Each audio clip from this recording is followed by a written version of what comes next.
नमस्कार दोस्तों। यदि मैं आपसे पूछूं कि आपकी किस्मत आपका साथ देती है या नहीं, तो ज़्यादातर लोगों का जवाब होगा नहीं। और अक्सर ऐसा ही होता है कि यदि हम किसी काम को लेकर सोचते हैं कि इस काम में हमारी किस्मत साथ दे, तो ठीक उसका उल्टा होता है, हमारी किस्मत साथ नहीं देती है।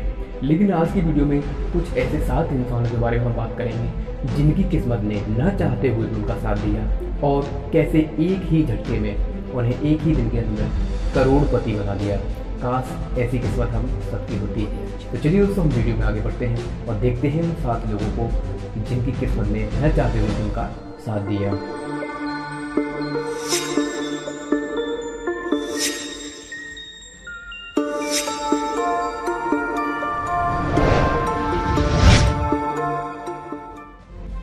सबसे पहले नंबर पे हम बात करेंगे केविन लेविस की, जो कि अमेरिका के सिनसिनाटी शहर के रहने वाले हैं। तो यह एक कैसीनो में लगातार जाते थे, उस कैसीनो के ग्राहक थे। तो एक दिन कैसीनो, जो उसका नाम था हॉर्स सूप कैसीनो, उसने एक प्राइज़ रखा जो उनका कस्टमर, डेली आने वाले कस्टमर थे, उनके लिए एक प्राइज़ रखा। तो रैंडमली तरीके से उसमें केविन लेविस का नाम आ गया। तो जैसे ही केविन लेविस वहाँ इनाम लेने के पहुँचते हैं तो उन्हें पता चलता है कि ये इनाम उनका नहीं है। केविन लेविस नाम का एक दूसरा शख्स था, उसके नाम से ये प्राइज़ मिलने वाला था। लेकिन जो हॉर्स सूप कैसीनो वाले थे, उन्होंने एक ऐसी तरकीब निकाली कि क्यों ना दोनों को ही इनाम दिया जाए, क्योंकि इससे उनके कैसीनो पे भी प्रभाव पड़ता, उनकी कैसीनो पे भी गर्मा का सवाल था, क्योंकि पहले से वो उस केविन लेविस का नाम अनाउंस कर चुके थे जिसका ये नाम नहीं था। तो अपनी कैसीनो की गर्मा को देखते हुए उन्होंने कि दोनों ही केविन लेविस को बुलाकर और उन्हें इनाम दिया। तो इस तरह से केविन लेविस, जिनको इनाम नहीं मिलने वाला था, उनको भी इनाम मिला। ही रात में उन्होंने $1 मिलियन रुपए यानी कि करीब 7 करोड़ रुपए कमा लिए। तो कहते ना, ऐसे किस्मत ऐसी होनी चाहिए। अब बात करते हैं दूसरे नंबर पे उत्तरी अमेरिका के कैरोलिना शहर की एक ग्लांडा ब्लैकवेल, एक गरीब औरत की, जिसका पति अक्सर कर लॉटरी खरीदता रहता था। धीमे धीमे लॉटरी खरीदते खरीदते वो बर्बाद होने लगा और उसका घर बार बिकने की भी नौबत आ गई। तो ग्लांडा ब्लैकवेल के कई बार समझाने पर भी वो नहीं माना, लेकिन उसने अपना जो लॉटरी का टिकट था वो खरीदना जारी रखा। तो उसको एहसास दिलाने के लिए कि वह कितना बर्बाद कर रहा है लॉटरी टिकट खरीदने में, ग्लांडा ब्लैकवेल ने भी सोचा कि मैं भी लॉटरी लेके आऊँगी एक टिकट, और फिर इसको एहसास होगा कि लॉटरी टिकट में कितना रुपया बर्बाद होता है। कैरोलिना मिलियंस नामक लॉटरी शॉप पे पहुंची और वहां से $10 की एक लॉटरी खरीद के लाई। जब जो $10 की लॉटरी खरीद के लाई, तो अगले दिन उसे पता चलता है कि उसका लॉटरी में नंबर आ गया और वह $1 मिलियन रुपए जीत चुकी है, यानी कि 7 करोड़ रुपए वो जीत चुकी है। तो दोस्तों, ये भी एक किस्मत होती है, काश ऐसी भी किस्मत हम सबकी होती। तीसरे नंबर पे हम बात करते हैं अमेरिका के एक शख्स एडम स्टोन की, जिन्हें पेंटिंग खरीदने का बहुत ही ज़्यादा शौक था। उन्होंने अपने घर में कई तरह की पेंटिंग सजा रखी थी।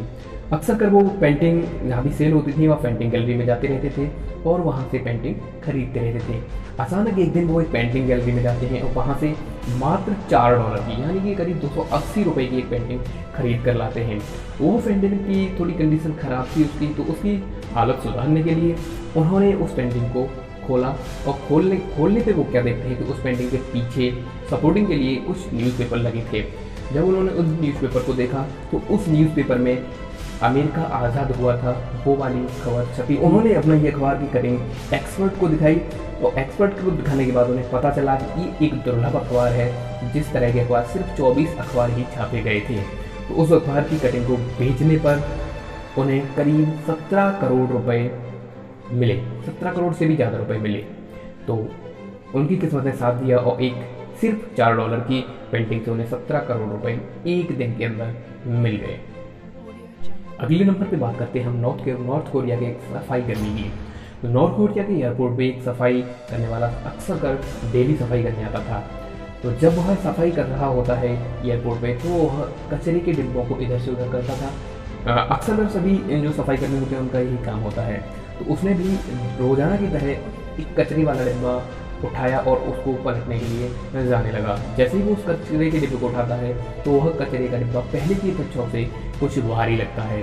तो वह जब दोबारा उठाने का प्रयास करता है तब भी उसे कुछ ऐसा ही महसूस होता है। फिर वह उस कचरे के डिब्बे को पलटकर जब देखता है तो उसे मिलता है कि उस कचरे के डिब्बे में 7 सोने की ईंटें। जो कि 2,50,00,000 से भी अधिक थी। उसकी किस्मत साथ दिया उसकी किस्मत ने, और एक ही दिन के अंदर उसने करीब 2.5 करोड़ रुपए कमा लिए। अगले नंबर पे बात करेंगे हम कुछ ऐसी बड़ी कंपनियां जो कि अपनी कमाई होती है गलत तरीके से कमाई हुई, उसको पुलिस की रेड के कारण वह अपने एक सिलेक्टर मशीन होती है जो रद्दी काटने वाली मशीन होती है, उसमें काट कर नोटों को छोटे छोटे टुकड़े कर देती हैं और उन छोटे छोटे नोटों के टुकड़ों को जलाने के लिए भेज देती हैं। कुछ ऐसे ही रद्दी के कटे हुए नोट एक शख्स के पास जलाने के लिए आते हैं। वह एक एक करके सभी डिब्बों को जलाता रहता है। फिर वह एक डिब्बा उठा के लाता है तो उसे वह खोल के देखता है तो उसमें उसे मिलता है बिना नोट कटा हुआ पूरा का पूरा डिब्बा उसे मिल जाता है। सोचिए दोस्तों कि उसे कितनी खुशी हुई होगी, जो कि एक इंसान सुबह से मायूस होकर अपने काम में लगा हुआ था, अचानक ही उसे एक बॉक्स पूरा डॉलर से भरा हुआ मिल जाए। तो चलिए उसको बढ़ते हैं हम अपने अगले टॉपिक की तरफ। दो ऐसे दोस्त की कहानी है जो एक ही दिन के अंदर करोड़पति बने थे। बात है इंग्लैंड के एक गांव हॉक्सन की। तो हॉक्सन गांव में एक किसान, वह हथौड़ी और जो भी खेती के काम जो औजार थे उनको साथ लेकर जाता था सभी किसानों की तरह। एक दिन वह जब खेत पर काम करने जाता है तो उसकी हथौड़ी खेत में कहीं गुम हो जाती है। तो काफ़ी कोशिश करने के बाद भी जब हथौड़ी नहीं मिलती है तब वह अपने दोस्त एरिक को बुलाता है, क्योंकि एरिक के पास मेटल डिटेक्टर मशीन थी जो कि लोहे की चीज़ों का पता लगाती थी। जब एरिक और उसके दोस्त उस मेटल डिटेक्टर से खेत में चारों तरफ अपना हथौड़ा ढूंढने लगते हैं तो एक जगह उन्हें एहसास होता है कि उनकी मशीन बोलने लगती है और उस जगह उन्हें एहसास होता है कि यहाँ हमारा हथौड़ा होगा। जब वहाँ वो देखते हैं खोद कर तो वहाँ उन्हें एक 2 प्लास्टिक के बैग मिलते हैं जिनमें कई करोड़ों का सोना चांदी और जेवरात होते हैं मिलते हैं। लेकिन वह दोनों दोस्त इतने ईमानदार थे कि उन्होंने तुरंत पुलिस को सूचना दी और जो खेत का मालिक था उसको बुलवाया। जैसे ही पुलिस को सूचना मिली तो वह उस पूरे खजाने को लेकर एक म्यूजियम को सौंपने लगी।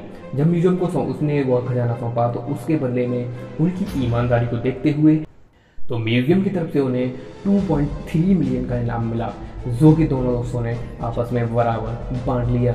लेकिन दोस्तों हम बात करें तो आज के ज़माने में ऐसी दोस्ती नहीं है। अगर ये किसी दोस्त को यह इस तरह से मिलता भी है तो वह उस इनाम को पूरे का पूरा खा जाता है। तो चलिए दोस्तों हम बढ़ते हैं अब अगले अपने टॉपिक की तरफ। अब बात करते हैं हम कैलिफोर्निया शहर के टोनी मोरॉन की। अक्सर लोग आप सभी जानते होंगे कोका कोला एक बहुत बड़ी कंपनी है, तो इन टोनी मोरॉन का कुछ संबंध कोका कोला से निकलने वाला है। तो चलिए दोस्तों हम बताते हैं आपको क्या इनका संबंध है। तो टोनी मोरॉन अपने घर को सजाने के लिए, या हम कह सकते हैं जब भी हम अपने घर की अलमारियों में अखबार बिछाते हैं तो इसी तरह से टोनी मोरॉन एक शॉप पर जाते हैं, वहाँ से वह रद्दी खरीदते हैं अपने घर के अलमारियों में बिछाने के लिए। जब वह रद्दी घर पे लेकर आते हैं तो वह देखते हैं कि रद्दी के साथ साथ उन्हें एक ऐसा पेपर मिलता है, एक ऐसा कटिंग मिलती है जो उन्हें लगता है कि यह रद्दी तो नहीं हो सकती है। जब उसके बारे में वो ज़्यादा छानबीन करते हैं तो उन्हें पता चलता है कि यह किसी ऑयल कंपनी के शेयर हैं। उनकी कीमत 1625 रुपये थी, जो कि बहुत पुरानी बात थी, यानी आप कह सकते हैं बहुत पुराने शेयर थे। जब वो उसके बारे में ज़्यादा छानबीन करते हैं तो उन्हें पता चलता है कि वह ऑयल कंपनी कोका कोला में शामिल हो गई थी। कह सकते हैं कोका कोला को उसने कंपनी बेच दी थी। फिर वह मोरॉन केस डाल देते हैं कोर्ट में, जिसके लिए वो कहते हैं कि ये 1625 जो शेयर हैं वो कोका कोला कंपनी को अब देने होंगे। लेकिन कोका कोला कंपनी इससे साफ इनकार करती रहती है, क्योंकि वह 1625 जो शेयर थे वो आज करोड़ों के थे। जब 2010 में मोरॉन मर जाते हैं तो यह केस उनके घर वाले लड़ते हैं और यह केस वह जीत जाते हैं। तो वह 1625 शेयर के बदले उन्हें 928 करोड़ रुपए की रकम मिलती है और वह शेयर वाला लेकर कोका कोला कंपनी को थमा देते हैं। तो दोस्तों आप कमेंट में बता सकते हैं कि कैसा लगा आपको पूरी वीडियो, और आप कमेंट में यह ज़रूर बताइए क्या आपकी किस्मत में भी कभी ऐसा साथ दिया है, क्या आपके साथ भी ऐसा कोई चमत्कार हुआ है, तो उसी कमेंट में ज़रूर बता के जाइए और वीडियो को लाइक करके जाइए और इच्छा हो तो चैनल सब्सक्राइब भी करके जाइए।